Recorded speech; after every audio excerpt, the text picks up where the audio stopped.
kapatid kong Pilipino. Nandito na naman ako sa harap ninyo. Ako yung may reklamo, hindi na yan kayo sa akin, kung ako ang magreklamo sa inyo. Una, itong quarantine natin, enhanced, so it's really intended to protect the other guy. Kung ayaw mo na maprotektahan ka, then the reason behind kung bakit ka pinipigilan is para sa kapwa-tao mo. In the sense na kung ayaw talaga ninyong maniwala, nagmamatigas ang ulo ninyo at kulang yung disiplina, talagang hindi ito mahihinto. Kasi every time magdidikit kayo, nakita ko, nagsasabong kayo, may painom pa. I'm calling on the local government units to kindly just follow the direction or guidelines. Hindi nga naman ako namimilit. Hindi nga ito martial law eh. And even dyan yung martial law, you do not put people in prison. Walang rason ang martial law kasi wala namang virus dyan, wala namang bacteria, wala namang whatsoever. Hindi nga naman ito martial law, pero parang martial law na rin in the sense that I have to impose something on you for your own good and for the good of the country and people. Sa akin, pag ayaw mong sumunod, ako lang ang if you ask me, sige, bahala kayo. Pagdating ng panahon, huwag kang pumunta sa akin, magpa-ospital ka, tapos ako pa ang pagastusin mo. Ginusto mo yan eh. Ngayon, alam ko na sabik na kayo. Para kayong taga-bilibid, lahat tayo, pati ako. Hindi na nga ako makauwi sa Davao. Birthday ng apo ko, birthday ng yung partner ko, birthday ng anak ko, hindi makauwi. Bakit? Hindi ako pinapayagan ng mayor doon na makapunta. Walang eroplano na may pasahero makalanding sa Davao City. Pinagbabawal ng mayor doon. Kung sang-ayon ba yan sa instruction ko o yung rights of the people to travel, malaking debate na yan eh. At saka ayaw ko makipag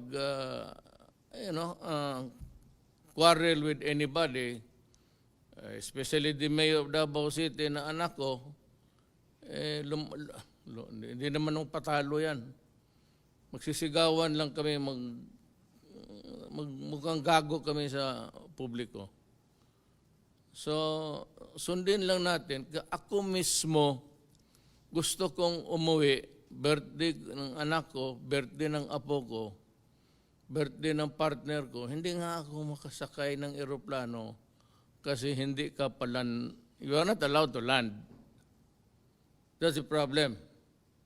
So kung pilitin mo, baka puntahan ka doon at the mayor, she's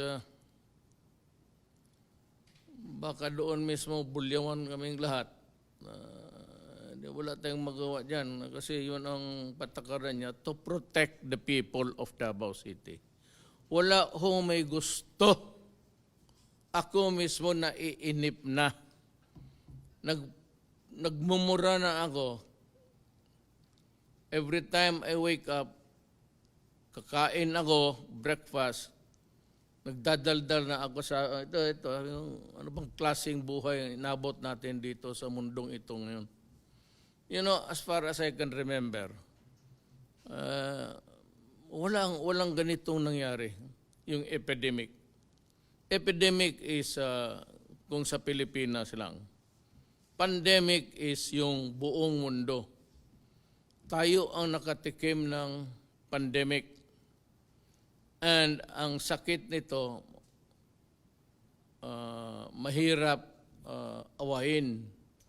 Hindi mo makikita at basta na lang yung transmission.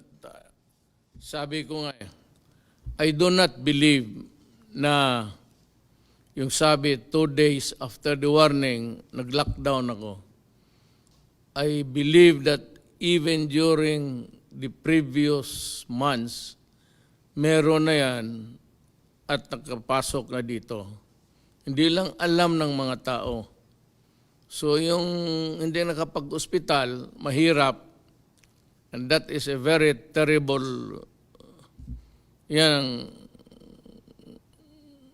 the irony of it all, yung namamatay sa bahay at sinabi lang may lagnat, hindi naman nakapag-examine sa doktor. And for all you know, nandyan na yan. Yung COVID na yan could not travel more than 2 days nandito na yan, daladala na yan at ng ating mga bisita. Ayaw ko naman magdada ngayon. Hindi naman nila gusto. Sino bang may gusto na patayin ang kapwa-tao mo, pati yung mga nasa bayan mo? Walang may gusto ng ganun. Ako ayaw ko. Po nakikita, konting panahon na lang. Sinasabi ko sa inyo yan, nagbabasa ako at nakikinig ako, lahat ng istasyon, BBC, kung ano na lang, at yung mga briefer, meron akong mga hindi bakuna. Kasi yung bakuna galing talaga sa loob ng tao kukunin, tapos i-culture. Ito ang ano nila, parang killer. Inumin mo, hindi naman galing sa katawan mo. It's a chemical, I suppose. Tapos papatayin yung problema nito, pati yung ibang cells. Papatayin rin niya. That could be a problem. But the experiments are getting into a high gear. Baka makakita tayo ng lunas in a few days. Once there is yung ma-perfect nila, and they are ready to market the medicine, I will lift immediately. Not even a single moment of delay. Patanggalin ko yan kasing inip na talaga rin ako. Nang itong mga local government units, I'd like the DILG to investigate sino ang pasabong pati yung nagiinuman. Alam mo, sa totoo lang, yung kayong nagsasabong pati nagiinuman, ibig sabihin may pera kayo. Kaya ko papaano kung saan Do not expect any help from me. Sabihin ko talaga. Yun ang huli. Sorry na lang. May pera pala kayo pang sabong, may pera pala kayo pang inom. Di ibigay ko na lang, there's not enough to go around. Hindi talaga magkasya. We're getting low sa supply ng pagkain na. Ilang araw na yan, buong Pilipinas, pinapakain mo. 18 million families. Sa isang pamilya, ilagay mo na lang 4, 5. Ilang bunganga yan. Yung counting natin na pamilya, in a family, magtanong tayo ilan sila. Kaya yung assistance binibigay ng gobyerno, dapat talaga gamitin ninyo sa wastong paraan. Now, for those people who are identified by the barangay captains and the mayors who are violating the quarantine, pasensya ho kayo. Help would not. Kung gano'n may pera pala. So, kulang na kulang ibigay ko na lang talaga sa yung nangangailangan at wala nang mapuntahan. The thing is, you must not reduce the population into something like they are hopeless. And alam mo, itong mga nagbabatikos naman, there will always be a time for everything. And I hope that the next time, apang magsabi ako, maniwala kayo. Kasi po ako sabi, walang politika, hindi na po ako makatakbo. First and last ko to. And then but for the sake of the country, I will identify yung mga Pilipino na walang ginawa kung hindi magbatikos, maghanap ng mali, para lang may masabi at marinig sila ng mga tao. Yan ang iwasan ninyo. Yan yung naglalaro ng politika. At for so many years, ilang taon na sila nandyan, puro posturing, forma, choy, pretty boy. Marami yan. So may mga babae rin na yak-yak ng yak-yak, wala namang ginagawa. Sa panahon nila, puro corruption. At mamakalinis. Huwag ko kayong makinig dyan. Dito kayo makinig sa gobyerno. Total, ako ang nagdadala. I'm telling you, we're doing everything honestly. Hindi kami humahawak ng pera. Maraming mga milyonaryo nagpunta, nagsabi, magbigay ng tulong, ipapadaan sa, alam mo na. Siyempre, para malaman ng presidente, talaga nagbigay sila. Sabi ko, hindi ako nagtatanggap ng pera. Idiretso ninyo yan doon sa ospital. Do not, I'd like to, this is also maybe for the information of everybody. Do not come to me bringing money. I do not accept. Ayaw kong humawak ng pera. Kasi ayaw kong magkwenta. Pag siningil ka balang araw, saan yung, ayaw ko ng ganun. Gusto ko wala. Para pag nating ng panahon, sabihin ko, ano kaya mo dyan? Ano bang hinawakan ko? Gaya ng itong mga komunista, mga left, intelligence fund, hangin yan. Kukolektahin yan. Tapos pagdating ngayon, itong budget na ito, yun ang guide natin, paano gastusin sa nakolekta natin. Pero wala tayong pundo na paghati-hatian natin yan. Yung savings, iba yun. Yun ang ginagamit ko rin. Pag maubos yan, then we start to borrow. Pag wala nang naubos na yung pautang, then we sell the assets of the government. I hope that this dilemma that we are facing now will end soon. Lahat naman tayo nagdadasal. Ako, I seldom pray. Believe me. Bihira ako na medyo, hindi naman nakaluhod. Nakaupo lang sa kama. Tapos calling the Almighty God to have mercy on His people for all mankind. Kasi ipit tayo. Kung wala na tayong ibang nasa kanto ka na eh. Wala ka na ibang matawagan. Hindi mo matawagan kung ano, mga eksperto hanggang ngayon. Nabubungo na kung paano nila gawin ang vaccine. But, sabi ang bakuna is about 2021. Ang bakuna. Pero yung ibang medisina, yung mga killer antibodies, nandyan na ata. Pero yung bakuna which should give us a permanent immunity sa sakit na yan, wala pa. So itong killer, baka pagkatapos you are not careful, babalik rin. Now ngayon, bakit ayaw mo lang baski piecemeal? Sabi kasi ng mga experts, hindi naman ako expert. Hindi ako abogado, hindi ako doktor, abogado ako. So nakikinig lang ako sa mga doktor, lalo yung mga doktor na bright, na may sinasabi sila na if you lift the quarantine hastily, baka sabi ko nga, yung first, second, and third wave, hindi ko nga alam kung nasaan tayo. Nandiyon dito ba tayo sa sa first o second?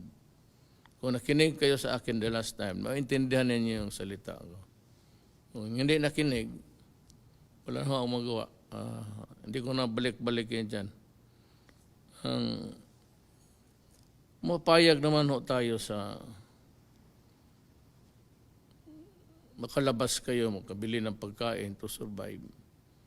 But kung sabihin talaga ninyo na gutom na walang pagkain, hintayin lang ninyo, paalamin lang ninyo ang barangay captain. And I'm sure that we would have the food that needed to be on the table. Kaya ito ngayon ang sitwasyon. I'm just asking for your disiplina, konti. Kasi pag ayaw ninyong maniwala, mag-take over ang military pati police. I am ordering them now to be ready. Ang police pati military ang mag-enforce sa distance, social distance, at yung curfew. Sila na, parang martial law na rin. Mamili kayo. Ayaw ko. Pero pagka naipit na yung bayan at walang disiplina kayo, hindi na bali sana kung hindi kayo maniwala sa akin, no? Wala man ang paki. Hindi mo tayo kaibigan, hindi tayo kapartido, ayaw ninyo sa akin, hindi, okay lang. Pero ngayon, anumang partido mo, o anumang kulay mo, sumunod ka. Kasi pag hindi, ang kaharap mo sunod, ang militar na pati polis. Yan ang ano ko. Ngayon, kailan? Kailan talaga estimate mo, bigyan mo kami? Baka next week. Every day they are at it. Kaya nga, nandyan sila nakatutok. Habulan sila ngayon. Pero alam ko, even before the vaccine, which yung isang malaking Johnson & Johnson, sabi nila that they are almost a mile away, 2021. Yung iba naman nagsabi that kung matsambahan nila, baka matsambahan nila, may medical studies na sila, clinical studies. Kung yung binigyan nila ng 50 persons, lumusot lahat na may COVID, baka swertihin tayo. Swerte yan ng kumpanya, swerte ng tao sa mundo. Ngayon, ang ating total, kita mo ang ating total, it's 5,660. Ano na lang kaya kung hindi tayo nag-lockdown? Dikit-dikit kaya sa MRT, nakatindig, nakatabi, mag-ubo. Ano na lang kaya yung sa mall? Ano na lang kaya ang mangyari kung yan sa palengke? May mga palengke dito, okay lang. Survival to, pati kakain. So people will have to go to the palengke to buy food. Isa-isa na lang, magsakripisyo ka ng isa, huwag naman kayo lahat lumabas. Magsakripisyo ka lang ng isang tao sa pamilya ninyo. It could be your husband. Pero yan lang, pagka nagkasakit, at least isa lang. Kisa magsabay kayo lahat, baski doon sa bahay, huwag kayong, lalo na kung may ubo, i-isolate mo na siya. Kung isa lang yung kwarto ninyo, di doon siya sa kanto. Maglagay kayo ng kumot dyan, latag mo dyan sa lugar niya para at least yung ubo niya. Dali naman yan. Yung ang panyo, lagyan mo lang alcohol, doon mo ibuga. Okay na siguro yan. Yung wala nang iba na kwarto ninyo, bili lang alcohol, mura. At least you can afford it. Sabi ko nga, kung ano lang, kamay-kamay lang, walang problema yan. Maglagay ka lang ng drum dyan, puno ng gasolina. Ilagay mo lang yung kamay mo dyan. Patay na yung... But these are things which we think that we'll have to resort to. In extremis, ika nga yung wala na. Ngayon, ang maganda nito, kasi 5,660 cases, ang 435 naka-recover. Ang 362 patay. Yan lang sa Pilipinas. Ewan ko sa probinsya, I do not have the, maybe this is yung data dito is all over the Philippines. Kaya hindi ko masisi yung anak ko na pati ako. Akala ko nagbibiro eh. Nung una sabi ko, uwi ako. Tapos sabi, tumawag kay Bong, sabihin mo kay Mayor, kaya hindi ko siya papayagan maglanding. Siyempre, kung puntahan mo yung tower, tapos sabihin, wag mong palandingin yan, wala tayong magawa. Yung tower, hindi magbigay ng go signal for you to land.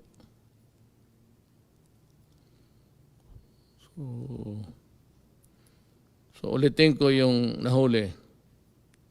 Yung nahuli na pinaglalaruan ninyo yung pera ng gobyerno intended to help you. It's not na lahat kayo kinukundin ako.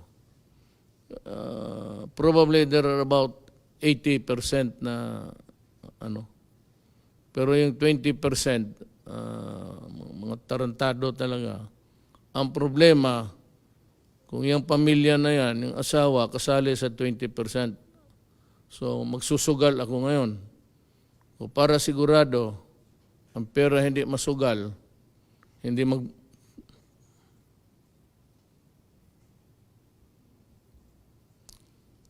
ibili ng alak, katarantaduhan.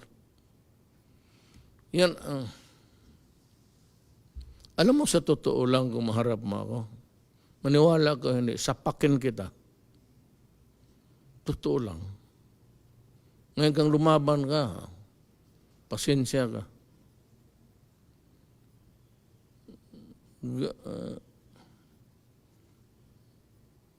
Ganun talaga. Pag may ibigay ako na pera tapos na, pati yung mga pulis mahuli ko magpiat-piat dyan sa estasyon.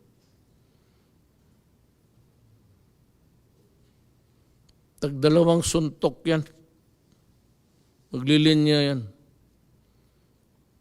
Kakala mo ang yaman ninyo, susugal kayo.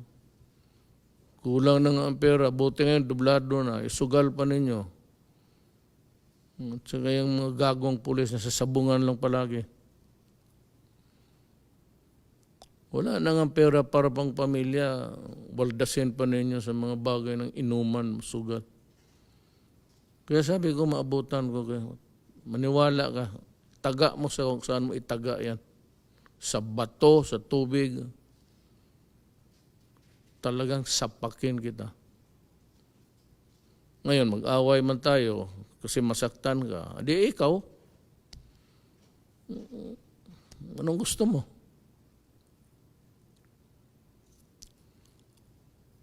Buti magkaintindihan tayo. Hindi ako napagtapang-tapangan. Lahat naman kayo matapang eh. Hindi nga ngayon natatakot na mahuli na inuman sa labas, nagsusugat.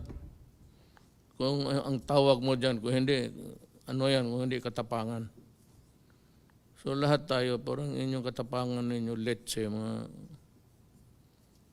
puro kayo ulol.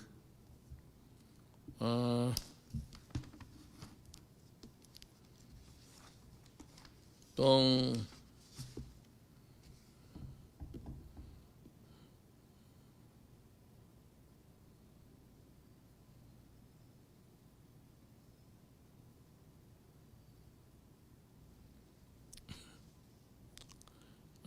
ang kasi dito kasi na well, yung assistance and kung kunin ng inyong asawa, huwag ninyong ibigay. At kung awayin kayo, hampasin na ninyo ng tubo na paalamin mo ako. At sa kayong mamatay ngayon, sabi ko nga, huwag kayong mamatay ngayon. Kayong mga matigas ang ulo. Kasi pag namatay ka at nalaman ng gobyerno na positive ka, o galing ka doon sa ospital, hindi na kailangan na ospital ka, positive ka lang, kukunin yung katawan ng patay mo, sa ayaw mo at sa hindi, that is to protect the greatest good for the greatest number. So kukunin yan, susunugin yan. Sa ospital, mamatayan, hindi ka man makaakyat doon, ikarga ng, tapos ibaba doon sa morgue, tapos balutin, ikarga, tapos diretso na sa crematorium. Hindi mo na makita. Walang burol, bawal. Pagka-COVID, bawal ang burol. Ngayon, kung malaman yan, kukunin yung patay sa harap ninyo, yung kabaong, ibalik na lang sa inyo, balik mo doon sa punerarya, kasi yung katawan, susunugin talaga yan. Para talaga yan sa lahat. The greatest good for the greatest number.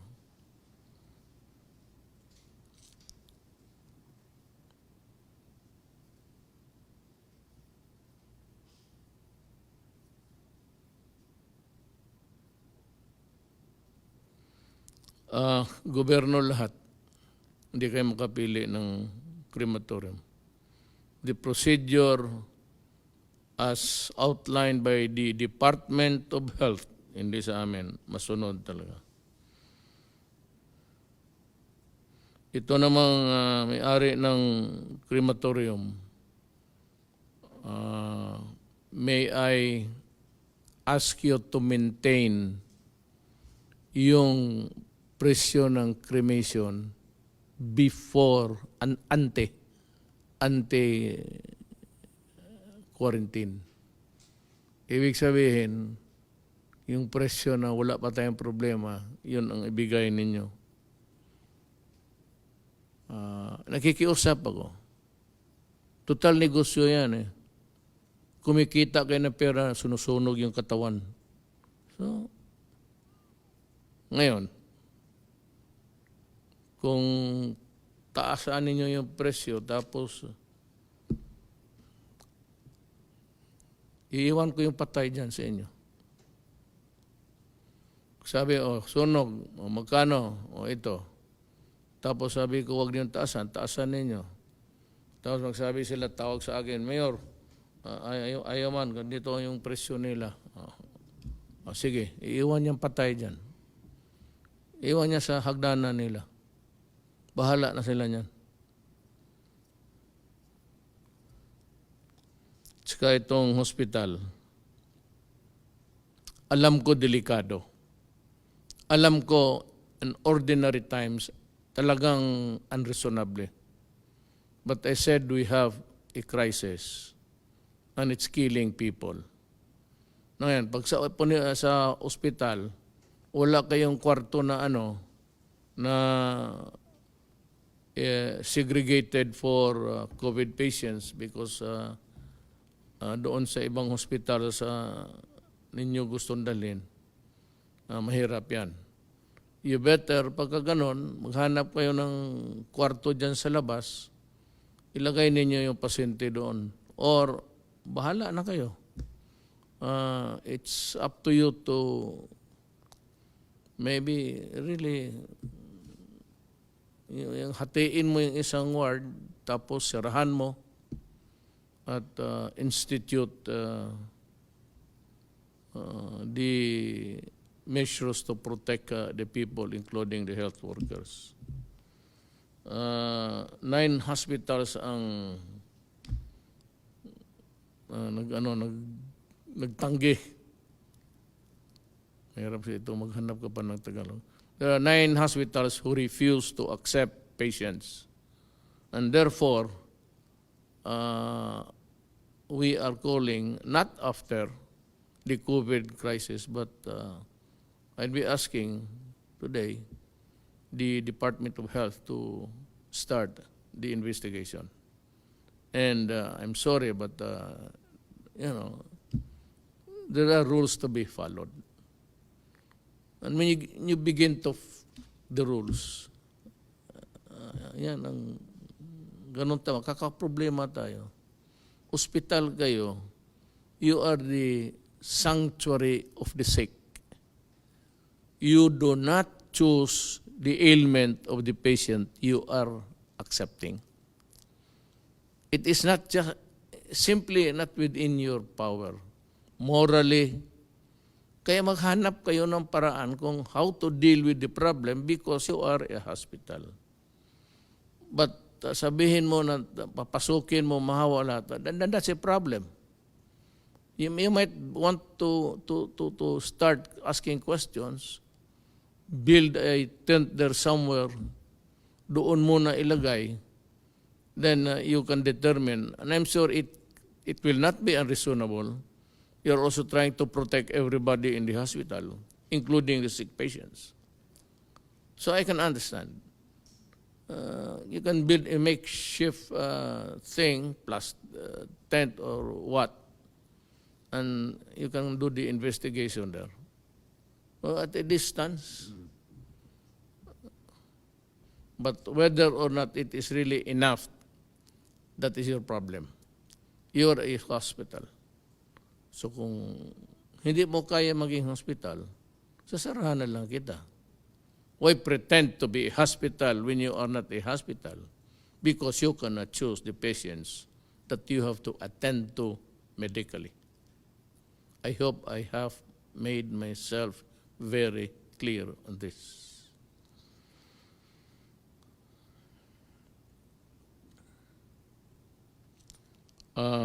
Also for the doctors to take note of what happened to the patient, because questions will be asked later, and you will be in a position to answer correctly.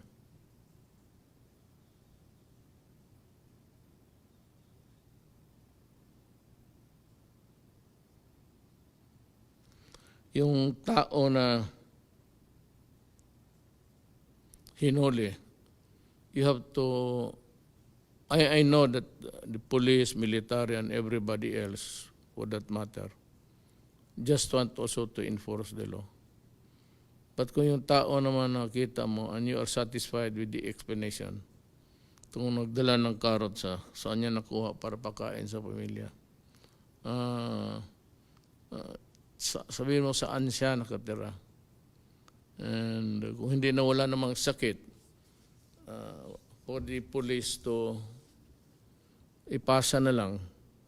Kung taga Tondo, ganun, ihatid mo sa boundary, tawagan mo yung police doon, na ihatid ninyo sa, kasi nakatira sa dyan sa Tondo, kayo na maghatid. And let the barangay captain inform him of the situation, that there's a guy here, family was not eaten for, tulungan na lang natin. I'm sure if you bring this to the attention of the mayor, Mayor Moreno, and every mayor for that matter, no mayor could ever also bear to see his constituents die of hunger. So I'd like to remind everybody that whatever we do here, there has to be a humanity in it. It's just a question of enforcing the law. You have to take into account the humanity angle. So, kaawa naman.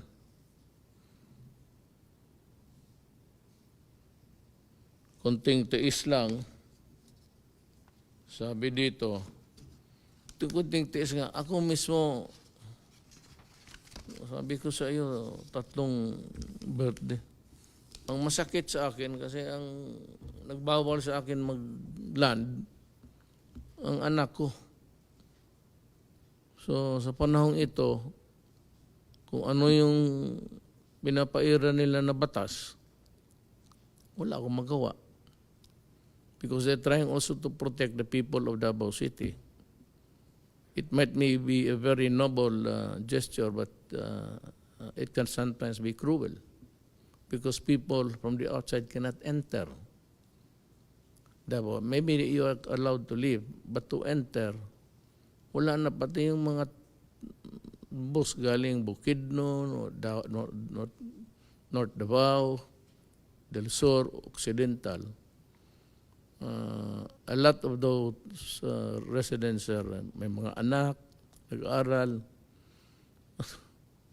Ang problema, may lockdown. And you know, I have to admit it. This thing about sequestration or quarantine is a cruel. It's a cruel action by the government. Hindi madali ito. Pati ako nasasaktan. Problem is, kung magdikit-dikit tayo uli, palabasin ko kayo lahat, magsakay na naman kayo ng train, lalo na nga, marami ng puntahan kasi ilang araw na bara. Magdikit-dikit na naman tayo, isang ubo lang, haros yung. Kasi kung hindi ko nilockdown ang Pilipinas, kita mo yung mga bansa na, hindi naman, I don't know if it's kayabangan rin ng mga leader. Ayaw. Dito tayo ang nauna sa Asia. Tayo talaga ang nauna sa Asia. Maybe, hindi naman ako nagyabang, maybe because I was really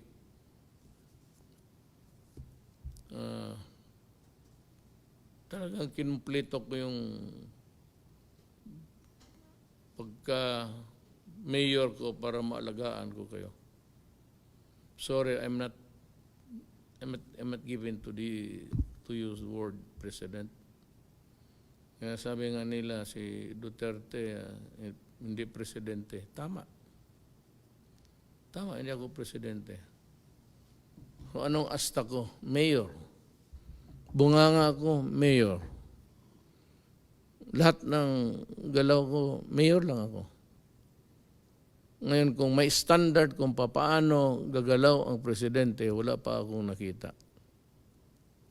Walang guideline, paano magdamit, paano maswerte na.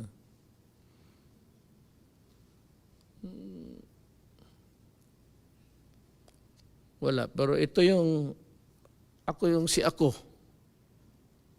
Ako. So, hindi ako nananakot. Kasi wala naman akong, nananakot ako na mahawa kayo. Kasi sigurado patay. Paski sa bahay, yung huwag ka lang kayong magkadikit-dikit palagi, lalo na may isa o dalawa lumabas. And just try to keep a distance. Yung ano naman na hindi ka agad But most importantly, actually, is that you have a mask that is an effective thing. Huwag yung mask na nakalaylay tapos makapasok yung binuga mo na virus o virus para protektahan mo. No? Tiis ang ano dyan. Kalbaryo to, actually. Ang nakita ko lang na tapos na yung paghirap niya si Jesu Cristo.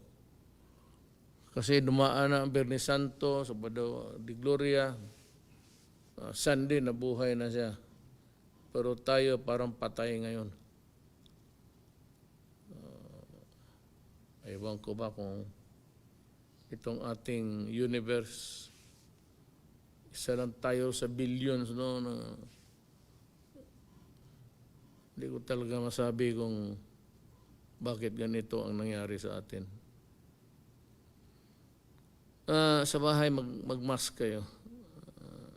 Siguro naman na may namigay na ang pagkawala. Maghintay kayo because talagang biglaan ito all over the world. Yung kanilang patay is maabot na ng 25, maabot na. Araw-araw, ang patay nila is the other day sa America, I think, was 2,000. Mahirap talaga.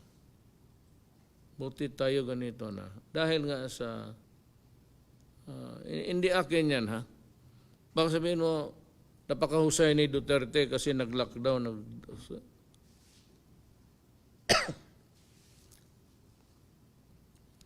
Ang may sabi niyan, yung mga doktor, hindi ako.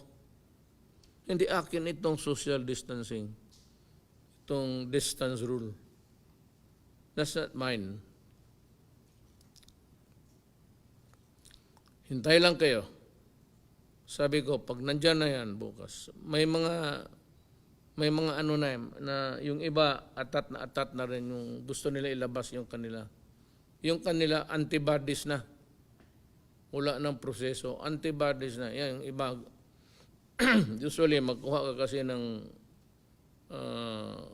doon sa patay, kunan mo ng dugo niya, i-inject mo doon sa kabayo. Yung kabayo, kaya niya ng yun ang inject mo dandahan sa kabayo rin. Huwag naman bigla, kasi magka-COVID talaga, biktima yan.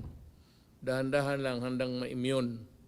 Pag marami ng antibodies yung kabayo, doon na kunin yung maraming, dumaan na yan ang kabayo. Ngayon ng kagat ng ahas. Kaya sa Mindanao maraming ahas. Pero hindi ko alam na karamihang kubra lumipat na dito. Nakita mo nagdadaldal. Ayan ang mga kubra. Walang ginawa kung hindi maghintay magkagat. Just to be able to open her or his mouth. Para sabihin alam lahat. May mga tao dyan na sa Kongreso, lahat.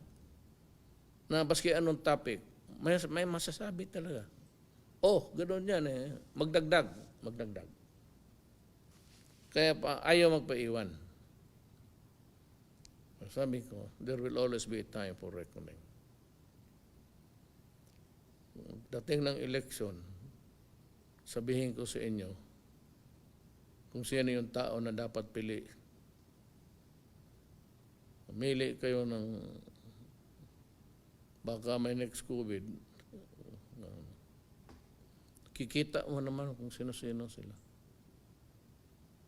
Ano ang nagawa? Ito lang tanong ko. Dumaan naman kayo. Ano ang nagawa ninyo para sa bayan? Yan lang. Pag sinabi ninyo ako wala, okay wala, ay kayo. What have you done for the country except to talk and criticize and talk? Pilipino naman, nakikinig ka dyan sa mga, babasa ka dyan sa mga Facebook. Tapos pagdating ng panahon ng kamatayan, ito lahat bagsak ka na. Then you look to government for succor.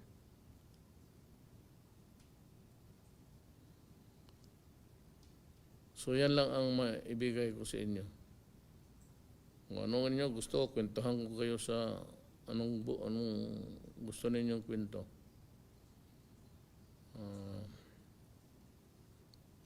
Wala nga. Not in the last generation, even during the war. Sabi nila, matatanda. Ngayon lang talaga sila nagkaroon ng experience na ganito. Tako tayo sa bahay. Sabi nga na isang smart elect, paano natin malabanan yung COVID, Mayor, kung nagtatago tayo sa bahay? correct ka. Yun ang misteryo ng COVID. Nakatago ka na at gusto mong mag-away. Ang awayin mo, magtago ka. Di ba? Magtago ka dahil mahawa ka. Gusto mong labanan, o sige, labanan natin. Paano? Magtago ka. O, ganun rin. Ang China, kasi nagsunod, yung sa UB, saan galing yung doon nag-umpisa itong contamination?